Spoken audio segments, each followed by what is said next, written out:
Sa gitna ng sagradong panunumpa sa dambana, hindi may kakaila ang bigat sa dibdib ni Celeste.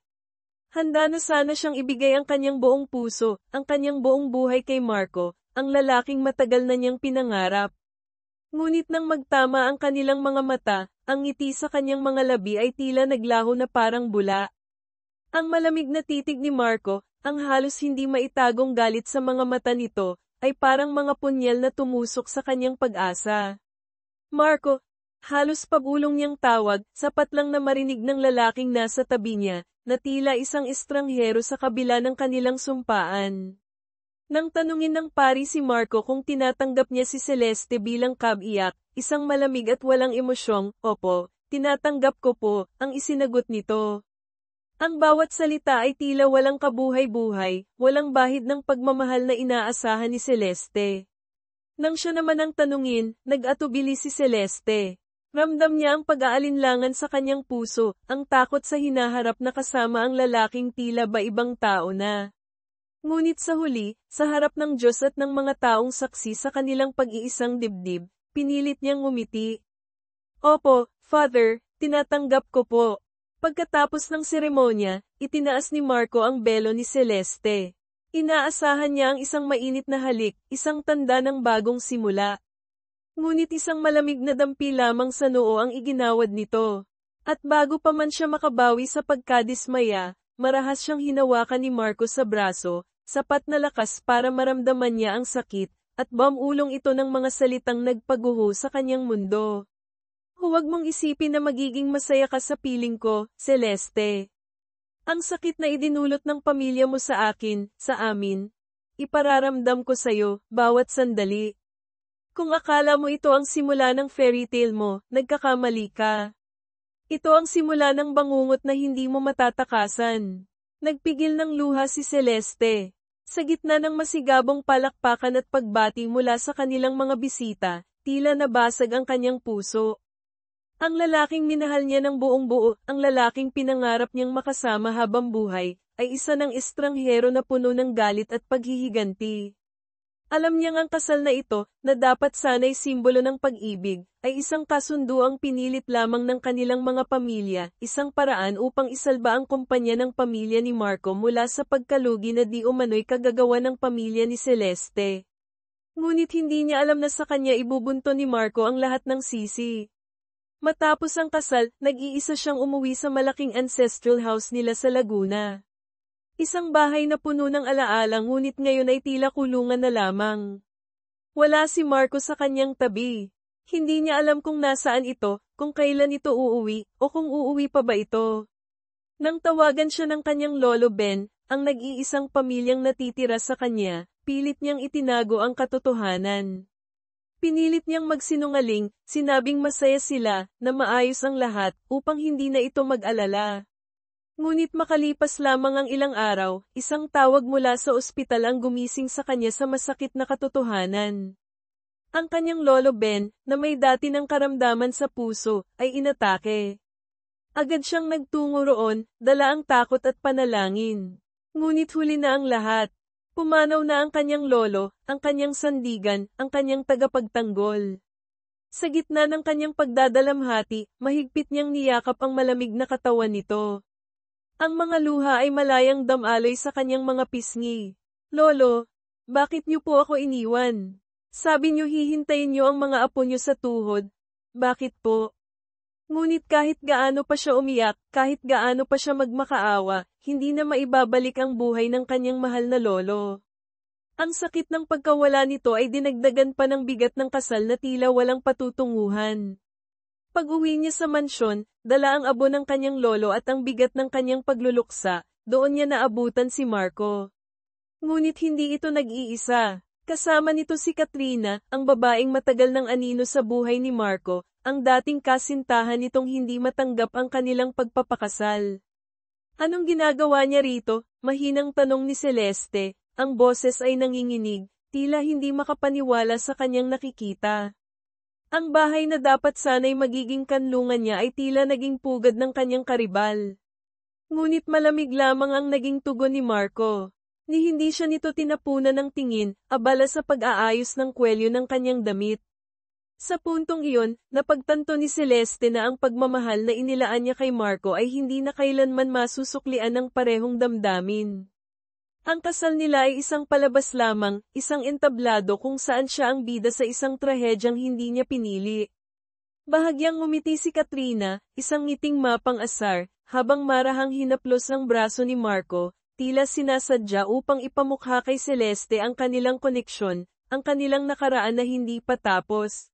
Dito siya matutulog, malamig na sabi ni Marco, sa wakas ay tumingin kay Celeste, ngunit ang mga mata nito'y walang anumang emosyon, kasing lamig ng yelo. Marco, nagsusumamong tawag ni Celeste. Kung may problema ka, mas mabuting masanay ka na, dagdag pa ni Marco, bago tumalikod at nagsimulang umakyat ng hagdan, kasunod si Katrina na lumingon pa kay Celeste na may mapanuyang ngiti sa mga labi. Parang binuhusan ng malamig na tubig si Celeste. Hindi niya akalain na aabot sa ganito ang galit ni Marco, ang pagnanais nitong saktan siya. Alam niyang may puot si Marco dahil sa paniniwalang ang kanyang pamilya ang dahilan ng pagbagsak ng negosyo nito, ngunit ang ipamukha sa kanya ang relasyon kay Katrina sa mismong tahanan nila bilang mag-asawa, sa unang araw pa lamang ng kanyang pagluluksa. Ibang klase itong parusa. Marco, asawa mo ako, mahina niyang sabi, kahit alam niyang wala na ito sa pandinig. Pilit niyang pinipigilan ang mga luhang nagbabadyang bumagsak mula sa kanyang mga mata. Hindi mo pwedeng dalhin dito ang ibang babae, hindi sa bahay natin. Ang katahimikan ng malaking bahay ang tanging sumagot sa kanya.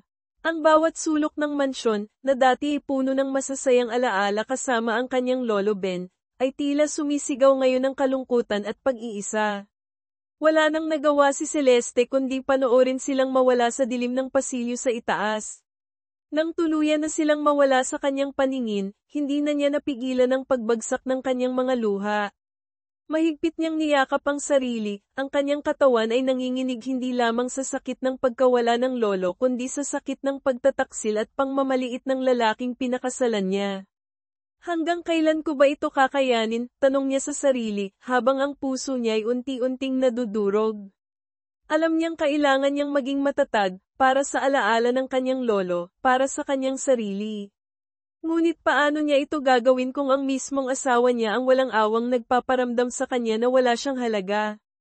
Dahan-dahan siyang napaupo sa isang anti-gangsilyang naroon sa sala, yakap pa rin ang sarili, habang patuloy sa pagpatak ang kanyang mga luha. Sa gitna ng naghahalong sakit, galit, at panghihina, pilit niyang sinasabi sa sarili na hindi siya dapat sumuko. Ngunit ang bigat na dulot ni Marco ay tila isang krus na napakahirap pasanin ng mag-isa. Kinabukasan, nagising si Celeste sa sikat ng araw na tumatama sa kanyang pisngi mula sa malaking bintana ng sala. Ramdam niya pa rin ang pamamaga ng kanyang mga mata dahil sa magdamag na pag-iyak. Dala ang pagod at bigat ng kalooban, dahan-dahan siyang tumayo. Nang bumaba siya patungo sa kusina, umaasang makahanap ng kahit kaunting kapayapaan, bumulaga sa kanya si Katrina. Nakasuot ito ng isang mamahaling silk robe, prenteng nakaupo sa hapagkainan, at nagkakape na parang siya ang reyna ng tahanan. Ang eksenang iyon ay isang malaking sampal sa kanyang pagkatao. Magandang umaga, Celeste. Ang aga mo naman yatang nagising? Sana mahimbing ang tulog mo, mag-isa, masiglang bati ni Katrina, kasabay ng isang ngiting puno ng panunuya. Mas lalong sumama ang pakiramdam ni Celeste nang mapansin ang suot ni Katrina, isang pamilyar na kwintas na alam niyang regalo ni Marco dito noon.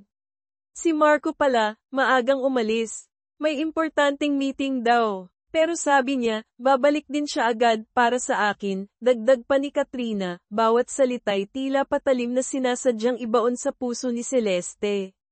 Napakagatlabi si Celeste, pilit na pinipigilan ang galit na namumuo sa kanyang dibdib. Huminga siya ng malalim, pilit na pinatatag ang kanyang boses.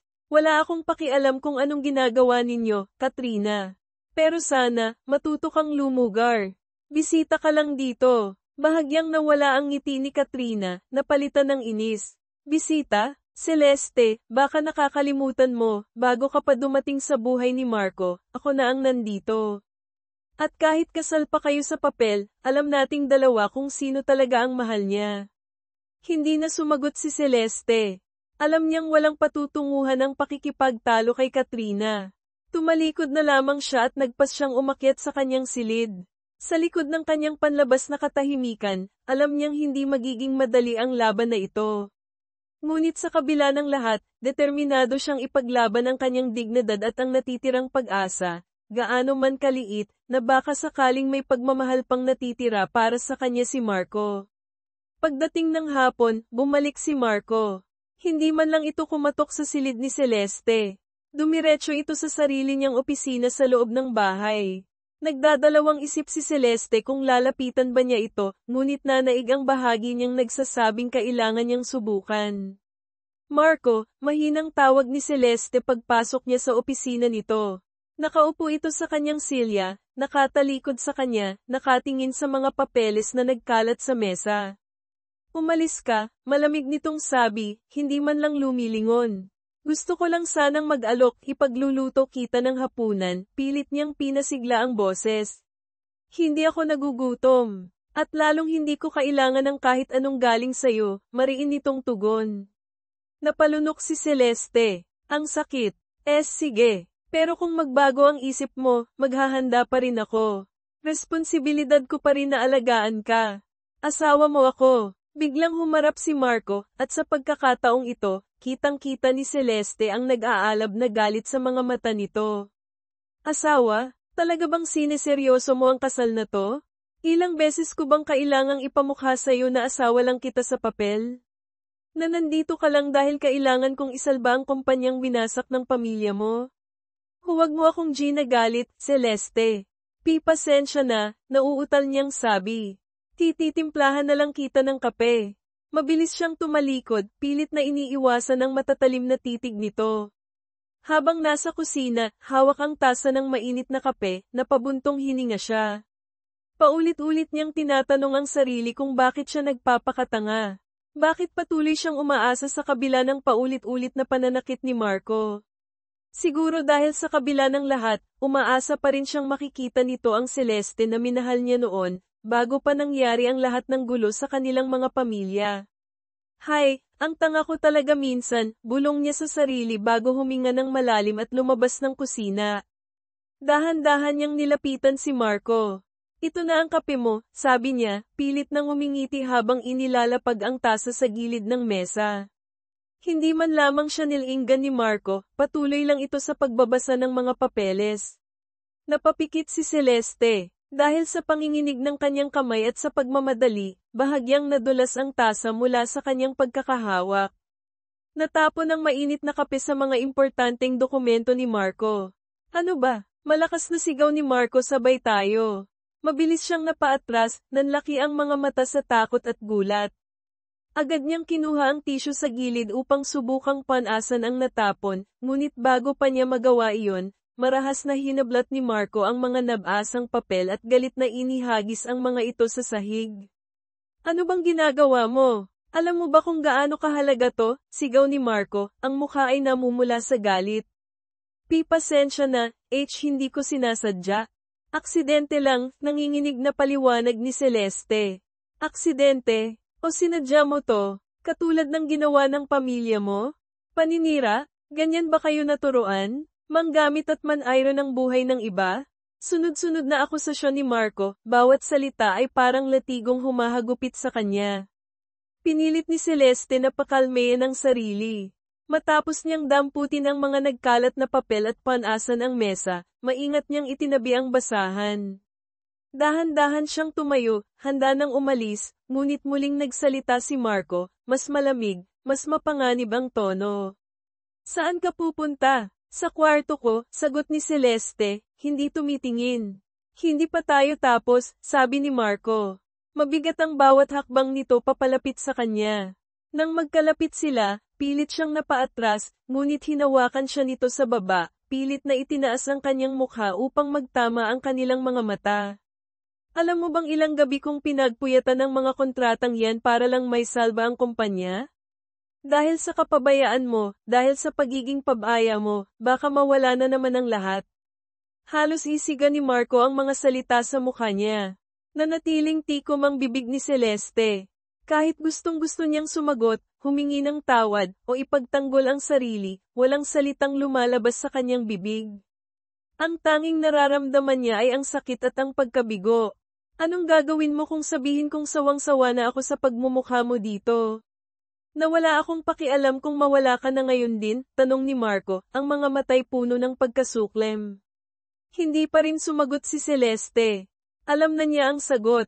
Matagal na niyang alam na pabigat lang siya sa paningin nito. Umalis ka na sa harapan ko, mariing utos ni Marco, binitawan ang kanyang baba na parang isang basurang walang halaga. Bago ko tuluyang makalimutan na babae ka. Tumalikod si Celeste, tahimik na tinungo ang pinto. Ngunit bago pa siya makalabas, narinig niya ang boses ni Katrina mula sa likuran ni Marco. Marco, mahal, anong nangyayari dito? Tanong ni Katrina, lumapit ito at yamakap sa braso ni Marco, tila nagpapakita ng suporta habang lihim na nasisiyahan sa paghihirap ni Celeste. Okay ka lang ba? Sinaktan ka ba niya? Napahinto si Celeste sa may pinto, hindi makapaniwala sa narinig. Ngunit hindi na siya lumingon pa. Nagpatuloy siya sa paglalakad papalayo, dala ang bigat ng mga salitang binitawan ni Marco at ang imahe ng dalawa na magkasama. Ang kanyang puso ay basag na basag, ngunit ang kanyang isip ay nagsisimula ng magplano. Hindi siya mananatiling biktima. Kailangan niyang makaalis sa bangungot na ito. Kinabukasan, maagang nagising si Celeste. Habang naghahanda siya ng almusal sa kusina, pumasok si Katrina, nakangiti na naman ng mapang-asar. Alam mo, Celeste, dapat siguro tanggapin mo na lang. Hindi ka talaga mahal ni Marco. Ako ang mahal niya. Kaya bakit hindi ka na lang umalis, sabi ni Katrina habang kumukuha ng tubig. Hindi pinansin ni Celeste ang provokasyon. Ngunit hindi pa tapos si Katrina. Sinadya nitong mabunggo ang braso ni Celeste habang may hawak itong baso ng tubig, dahilan para matapan ito sa damit ni Katrina. Aray, ano ba? Tingnan mo ang ginawa mo, sigaw ni Katrina, nagpapanggap na nasaktan. Marco, tingnan mo si Celeste, binuhusan ako ng tubig. Sakto namang pababa si Marco mula sa hagdan. Agad nitong nakita ang eksena, si Katrina na basang-basa ang damit at si Celeste na nakatayo lang doon. Anong ginagawa mo, Celeste? Galit na tanong ni Marco, agad na lumapit kay Katrina. Wala akong ginawa, kalmadong sagot ni Celeste, kahit alam niyang wala siyang laban. Siya ang may kasalanan. Sinungaling. Nakita mo, Marco? Tinulak niya ako tapos binuhusan, pagdadrama ni Katrina. Umiling na lamang si Celeste. Pagod na siyang makipagtalo. Magpapalit na ako ng damit, sabi niya at tinalikuran na ang dalawa. Pagbalik niya sa sala makalipas ang ilang minuto, wala na roon sina Marco at Katrina. Narinig niya ang ugong ng makina ng kotse papalayo. Umalis na naman sila, magkasama. Napabuntong hininga na lamang siya. Habang mag-isang naglilinis ng bahay, pinipilit niyang ibaling ang isip sa ibang bagay. Maya-maya, may nag-doorbell. Nagulat siya nang makita kung sino ito, si Doña Madeline, ang lola ni Marco. Isang matikas at eleganteng babae na kilala sa pagiging istrikta ngunit mapagmahal. Magandang umaga po, Lola Madeline, magalang na bati ni Celeste, kahit kinakabahan. Ngumiti ang matanda, isang ngiting hindi umabot sa mga mata nito. Celeste, iya, kumusta ka? Pumasok muna ako. Pinatuloy ni Celeste ang matanda. Sinuri nito ang bawat sulok ng sala, tila hinahanap ang apo. Nasaan si Marco? Sakto namang bumukas ang pinto at pumasok si Marco, nagulat nang makita ang lola. Lola, bakit hindi po kayo nagsabi na darating kayo? Bati ni Marco, lumapit ito at humalik sa pisngi ng matanda. Kailangan ko pa bang magsabi? Gusto ko lang makita kung inaalagaan mo bang mabuti ang asawa mo, sagot ni Doña Madeline, tinitingnan sila ng mapanuri. Siyempre naman po, Lola. Maayos na maayos po kami, masiglang sagot ni Marco, sabay akbay kay Celeste. Nagulat si Celeste sa biglaang pagbabago ng kilos nito, ngunit nakisakay na lamang siya. Umupo silang tatlo sa sala. Mabuti kung ganoon, sabi ng matanda, bago lumabas ang pilyang ngiti. Dahil matagal ko nang gustong magkaapo sa tuhod. Namula si Celeste, hindi niya alam ang isasagot. Napatingin siya kay Marco na tila natutuwa pa sa kanyang pagkailang. Lola, masyado pa pong maaga para dyan, sabi ni Celeste, pilit ngumingiti. Maaga? Nako, iya, wala nang maaga ngayon. Kailangan nyo nang simulan yan, diretsahang sabi ng Donya.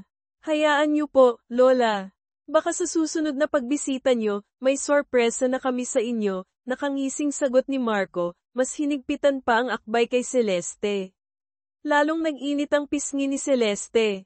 Hindi niya maintindihan si Marco. Kanina lang ay halos isumpa siya nito, tapos ngayon ay umaarteng parang perpekto silang mag-asawa. Lola, gusto niyo po ba ng tsaa o kape? Tanong ni Celeste, gustong makatakas kahit sandali. Tsaa na lang, iya, sagot ng Donya. Mabilis na tumayo si Celeste at nagtungo sa kusina. Pagbalik niya, nagpatuloy ang kwentuhan na pinangunahan ni na Marco at ng kanyang lola. Si Celeste ay tahimik lamang, pilit na iniintindi ang sitwasyon. Nang magpaalam si Marco na papasok na sa opisina, naiwan silang dalawa ng Donya. Ang sarap ng timpla mo ng tsaa, iya, puri ng matanda. Mukhang magiging mabuting ina ka. Ngumiti lamang si Celeste. Oo nga pala, iya, biglang sumeryoso ang mukha ni Donya Madeline. May gusto sana akong itanong tungkol sa lolo Ben mo. Nanlaki ang mga mata ni Celeste. Bumilis ang tibok ng kanyang puso. Ano po iyon, Lola? Hinawakan ng matanda ang kanyang kamay. Gusto ko sana siyang makita. May hindi kami napagkasundoan noon, isang lumang sama ng loob dahil sa negosyo rin. Gusto kong humingi ng tawad bago mahuli ang lahat. Kamusta na siya? Napalunok si Celeste. Bumigat ang kanyang dibdib. Paano niya sasabihin ang totoo? Lola, nagsimula siya, ngunit napansin ng matanda ang panginginig ng kanyang boses. Bakit, iya? May problema ba? Napakagatlabi si Celeste. Ayaw niyang biglain ang matanda, ngunit kailangan itong malaman. Lola, si Lolo Ben po, pumanaw na po siya. Isang nakabibinging katahimikan ang bumalat sa sala. Kitang-kita ni Celeste kung paano unti-unting nawala ang kulay sa mukha ni Donya Madeline. Nanigas ito, tila hindi makapaniwala. Anong sabi mo? Nanginginig na tanong ng Donya. Pumanaw na po siya, Lola. Noong mismong araw po ng kasal namin ni Marco. Inatake po sa puso. Halos hindi makahinga ang matanda. Hindi maaari. Bakit walang nagsabi sa akin? Nagsimulang mamasa ang mga mata nito.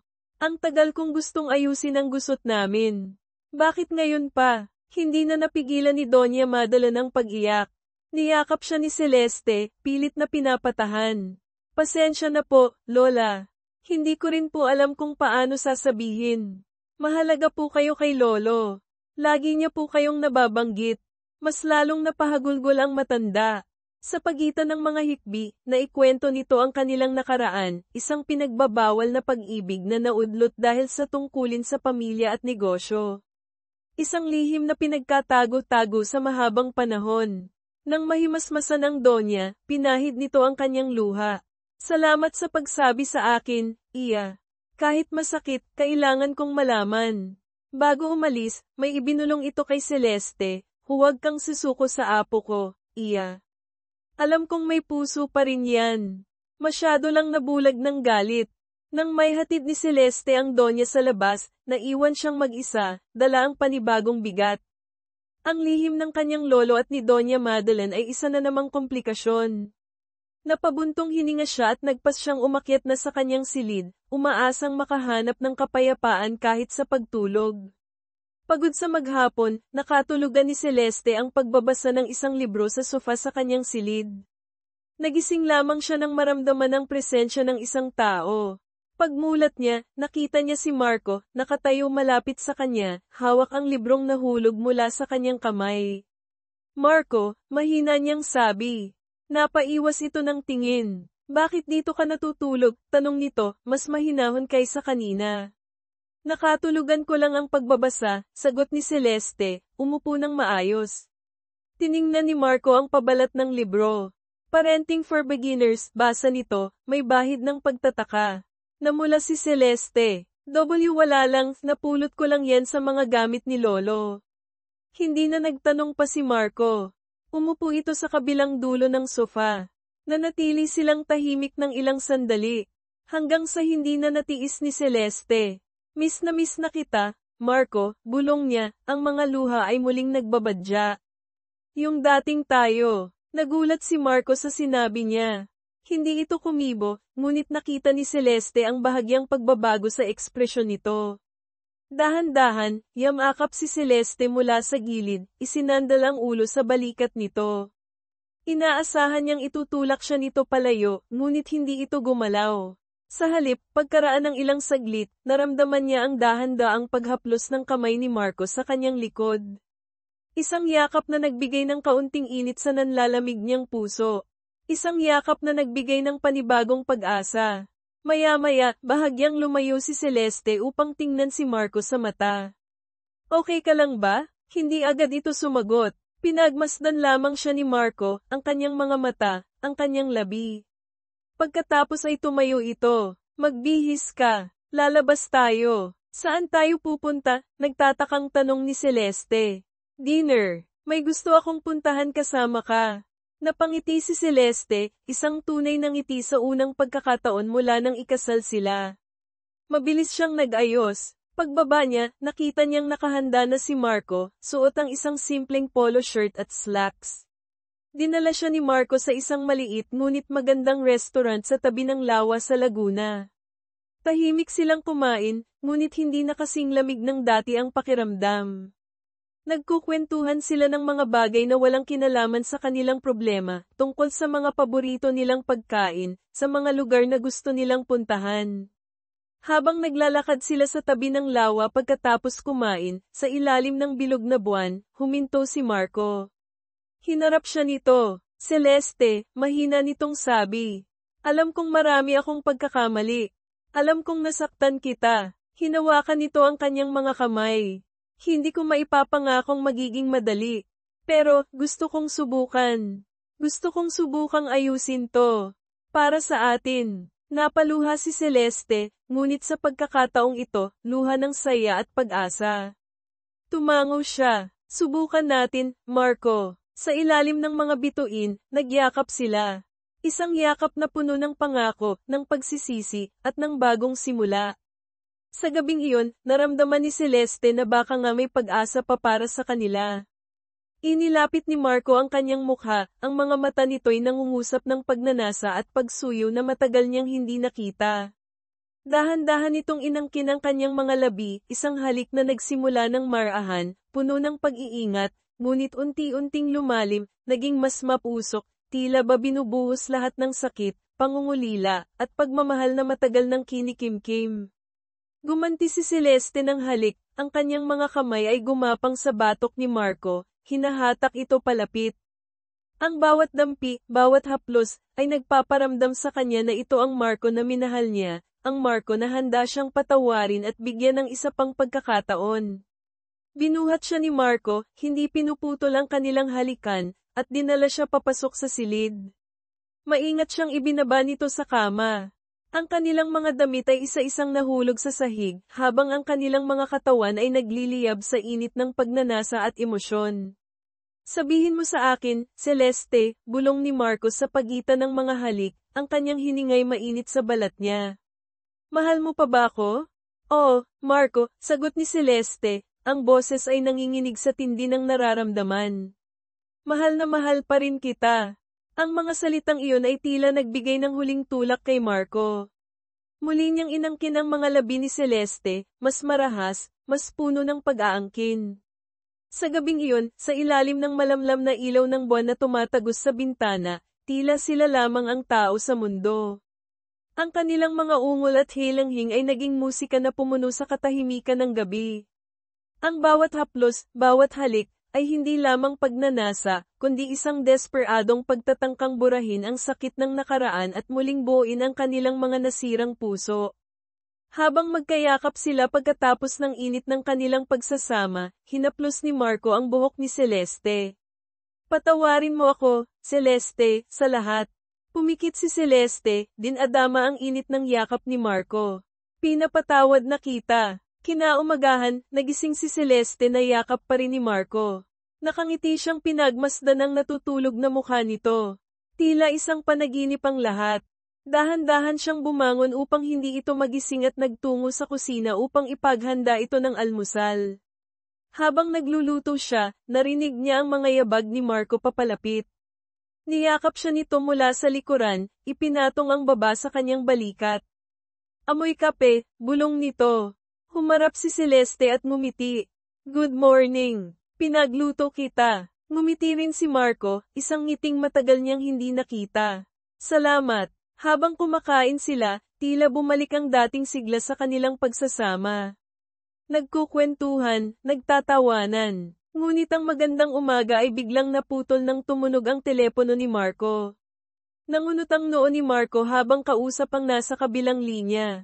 Kitang-kita ni Celeste ang unti-unting pagbabago sa mukha nito, mula sa pagtataka, naging pag-aalala, hanggang sa naging purong galit at hindi makapaniwala. Ano, sigurado ka ba? Halos pasiga na sabi ni Marco sa telepono. Imposible, hindi ko pinirmahan yan. Napatayo si Celeste. Marco, anong nangyayari? Ibinaba ni Marco ang telepono, ang mga kamay ay nanginginig. Tumingin ito kay Celeste, ngunit ang mga mata nito ay muling nanlamig, puno ng akusasyon. Ikaw ang may gawa nito, di ba? Anong pinagsasabi mo? Naguguluhang tanong ni Celeste. Ang stocks ng kumpanya, biglang bumagsak. May lumabas na dokumento, isang kasunduan na naglilipat ng halos lahat ng shares ko sa ibang kumpanya. At pirma ko ang nandoon, paliwanag ni Marco, ang boses ay puno ng pait. Pero, paanong nangyari yon? Marco, wala akong kinalaman dyan, depensa ni Celeste. Wala, o baka naman ito ang plano nyo ng pamilya mo mula pa sa simula. Ang tuluyan akong pabagsakin? Sigaw ni Marco, lumapit ito at marahas na hinawakan ang mga braso ni Celeste. Marco, nasasaktan ako. Maniwala ka, wala akong alam. Pagmamakaawa ni Celeste, lumuluha. Sinungaling. Muling nagdilim ang paningin ni Marco. Ang lahat ng pag-asang nabuo kagabi ay gumuho sa isang iglap. Muli siyang naging ang Marco na puno ng galit at paghihiganti. Biglang may kumatok ng malakas sa pinto. Pagbukas ni Marco, isang security guard mula sa kanilang subdivision ang humahangos na pumasok. Sir Marco, Sir, kailangan niyo pong umalis dito. May sunog po sa kabilang bahagi ng mansyon. Nanlaki ang mga mata ni Marco. Napatingin siya kay Celeste, na natulala rin sa narinig. Bago pa sila makapag-react, naamoy na nila ang usok. Celeste, sigaw ni Marco. Hinailan niya ito palabas ng kusina. Ngunit pagdating nila sa sala, makapal na ang usok at nagsisimula ng kumalat ang apoy mula sa isang silid sa itaas. Doon tayo sa likod, sigaw ni Marco, hinayla si Celeste patungo sa likurang pinto. Ngunit bago pa sila makarating doon, isang nagliliyab na piraso ng kisame ang bumagsak sa harapan nila, mengharang sa kanilang daan. Napuno ng takot si Celeste. Niyakap niya si Marco. Sa gitna ng kaguluhan, napansin ni Marco ang isang pamilyar na anino sa labas ng bintana, si Katrina. Nakatayo roon, may malademonyong ngiti sa mga labi bago ito mabilis na tumalikod at nawala sa dilim ng usok. Si Katrina, bulong ni Marco, napagtanto ang lahat. Si Katrina ang may pakana ng lahat ng pagbagsak ng stocks, ng peking pirma, at ngayon, ng sunog. Ginagamit lamang siya nito sa paghihiganti nito kay Celeste at sa pamilya nito. Marco, sigaw ni Celeste nang isa pang malaking bahagi ng nasusunog na kahoy ang bumagsak malapit kay Marco. Mabilis siyang itinulak ni Marco palayo, ngunit huli na. Nataman si Marco sa likod at braso. Napasigaw siya sa sakit at natamba. Marco, lumuluhang sigaw ni Celeste, sinusubukang lapitan ito, ngunit pinigilan siya ng papalapit na apoy. Ang huling nakita ni Marco bago siya lamunin ng dilim ay ang mukha ni Celeste na puno ng pag-aalala at takot, at ang pagsisisi sa kanyang mga mata dahil sa muling pagdududa dito. Dahan-daang iminulat ni Marco ang kanyang mga mata. Ang unang nakita niya ay ang puting kisame ng isang silid. Nang subukan niyang gumalaw, naramdaman niya ang matinding sakit sa kanyang kaliwang braso at sa kalahati ng kanyang mukha.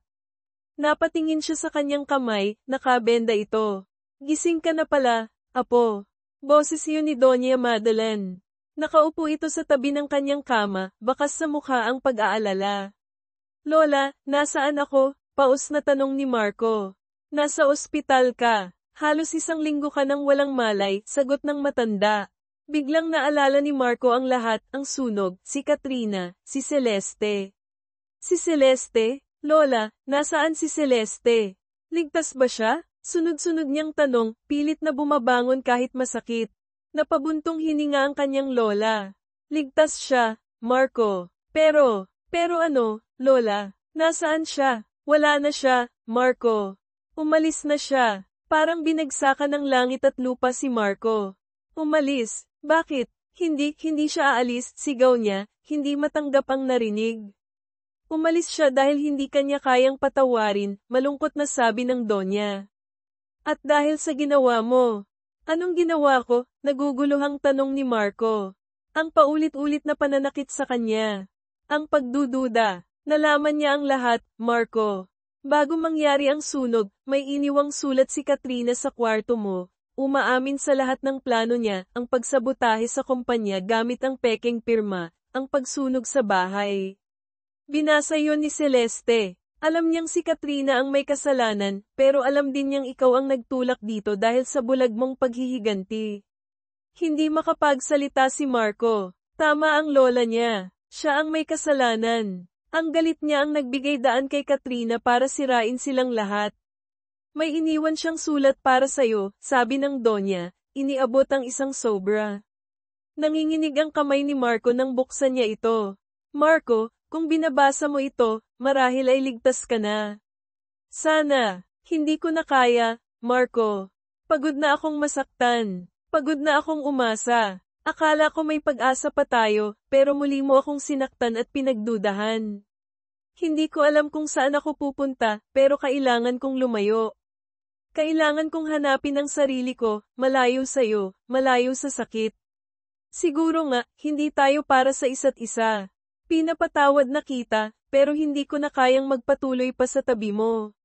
Mag-iingat ka. Celeste kasama ng sulat ay ang mga papeles para sa annulment ng kanilang kasal. Napahagulgol si Marco. Ang sakit ng paso sa kanyang katawan ay walang-wala kumpara sa sakit ng pagkawala ni Celeste. Hanapin niyo siya, Lola. Pakiusap, hanapin niyo si Celeste, pagmamakaawa niya. Umiling ang matanda. Sinubukan namin, Marco. Pero parang bula siyang naglaho. Walang nakakaalam kung nasaan siya. Napuno ng desperasyon si Marco. Nawala sa kanya ang lahat ng kumpanya, ang bahay, ang babaeng pinakamamahal niya. At ang pinakamasakit, kasalanan niya ang lahat. Lumipas ang 4 na taon. 4 na taon ng paghahanap, pagsisisi, at pagbabago. Hindi na si Marco ang dating mayabang at galit na CEO. Ang paso sa kanyang mukha at braso ay naging permanenteng paalala ng kanyang mga pagkakamali. Ibinenta niya ang natitirang ari-arian, itinira lamang ang sapat para mabuhay ng simple. Nakatira siya ngayon sa isang maliit na apartment sa Maynila, nagtatrabaho sa isang maliit na kumpanya, malayo sa Carangyan, malayo sa dating buhay. Tinanggap niya ang kanyang parusa. Natuto siyang magpatawad sa pamilya ni Celeste, at higit sa lahat, sa kanyang sarili. Ngunit hindi nawala ang pangungulila niya kay Celeste. Isang araw, nakatanggap siya ng tawag mula sa isang dating kaibigan. Marco, pare, nakita ko si Celeste, dito sa airport. Pauwi yata galing States. May kasama siyang kambal, at isang lalaki. Nanlamig ang buong katawan ni Marco. Walang pag-aalinlangan, kinuha niya ang kanyang motorsiklo at mabilis na pinaharurot ito papunta sa NAIA. Hindi niya alintana ang traffic, ang mga busina. Ang tanging nasa isip niya, si Celeste. Pagdating niya sa airport, halos mabaliw siya sa paghahanap. Pawisan, gusot ang damit, at kitang-kita ang peklat sa mukha. Hanggang sa natanong niya ito, si Celeste. Mas gumanda ito, mas tumatag ang tindig. May hawak itong kamay ng 2 batang nasa edad 4 o 5, isang babae at isang lalaki. At sa tabi nito, isang pamilyar na lalaki, si Luis, ang dati niyang matalik na kaibigan na matagal na niyang hindi nakikita. Lumapit si Marco, nanginginig ang tuhod. Celeste. Napalingon si Celeste. Nanlaki ang mga mata nito sa gulat, marahil ay hindi siya nakilala agad dahil sa kanyang itsura. Maging si Luis ay nagulat nang makita siya. Ang kambal naman ay nagtago sa likod ni Celeste. Marco, hindi makapaniwalang tanong ni Celeste. Ako nga, nauutal niyang sagot. Lumapit siya, hindi alintana ang tingin ng mga tao. Bumalik ka. Marco, anong ginagawa mo dito? Tanong ni Luis, tila nag-aalala. Hindi pinansin ni Marco si Luis. Ang mga mata niya ay nakatuon lamang kay Celeste. 4 na taon kitang hinanap, bulong niya, ang boses ay puno ng sakit at pagsisisi. Nakita niya ang annulment papers sa kamay ni Celeste. Bago pa man ito makapagsalita, lumuhad si Marco sa harap niya, sa gitna ng airport. Celeste, pakiusap, nanginginig ang kanyang boses, ang mga luha ay nagsisimula ng tumulo. Huwag mong ituloy yan. Huwag mo akong iwan ulit. Alam kong nasaktan kita, pero nagbago na ako. Mahal pa rin kita, Celeste. Mahal na mahal. Natigilan si Celeste. Maging si Luis ay hindi makapagsalita. Ang mga tao sa paligid ay nagsisimula ng magtinginan. Marco, tumayo ka dyan, mahinang sabi ni Celeste, ngunit hindi ito gumalaw. Hindi ako tatayo hanggat hindi mo sinasabing bibigyan mo ako ng isa pang pagkakataon, pagmamakaawa ni Marco. Kahit para na lang sa kanila. Itinuro niya ang kambal na sumisilip mula sa likod ni Celeste. Napapikit si Celeste, pilit na pinipigilan ang sariling emosyon. Humarap siya kay Luis. Luis, pwede mo na muna kaming iwan? Ikaw na muna ang bahala sa kanila, sabi niya, tinutukoy ang kambal. Tumango si Luis, niyakap sandali ang mga bata, at naglakad palayo, ngunit nanatili sa di kalayuan. Lumapit si Celeste kay Marco, na nakaluhod pa rin. Hinawakan niya ang balikat nito. Tumayo ka, Marco. Dahan-daang tumayo si Marco, pinahid ang kanyang mga luha. Tinitigan niya si Celeste, naghihintay. Huminga ng malalim si Celeste. Hindi ko itutuloy ang annulment. Nabuhayan ng loob si Marco. Talaga? Ibig sabihin. Pero hindi ibig sabihin niya na pinapatawad na kita agad, putol ni Celeste. Kailangan mong patunayan na nagbago ka na talaga. Hindi para sa akin, Marco, kundi para sa kanila. Dahan-dahan niyang itinulak palapit kay Marco ang kambal. Marco, meet Maya and Leo. Our children. Natulala si Marco. Tinitigan niya ang dalawang bata na ngayon ay nasa harapan na niya, nakatingala sa kanya na may halong pagtataka at kuryosidad. Kamukha niya ang batang lalaki, habang ang batang babae ay may mga matang katulad ng kay Celeste. Anak natin, halos pabulong niyang tanong. Tumango si Celeste. Yes, Marco, they are yours. Lumuhad muli si Marco, ngayon ay sa harap na ng kanyang mga anak. Ang mga kamay niya ay nanginginig habang pinagmamasdan ang mga inosenteng mukha. Hi, sabi ng batang babae, si Maya. You have an ouchie on your face, inosente nitong sabi, tinuturo ang peklat ni Marco. Napangiti si Marco sa kabila ng mga luha. Oh, baby, medyo nasaktan lang Are you our daddy? Diretsong tanong ni Leo, ang batang lalaki. Hindi malaman ni Marco ang isasagot. Tumingin siya kay Celeste, na bahagyang tumango. Muling bumaling si Marco sa mga bata. Yes, I am your daddy. Biglang nagliwanag ang mga mukha ng kambal.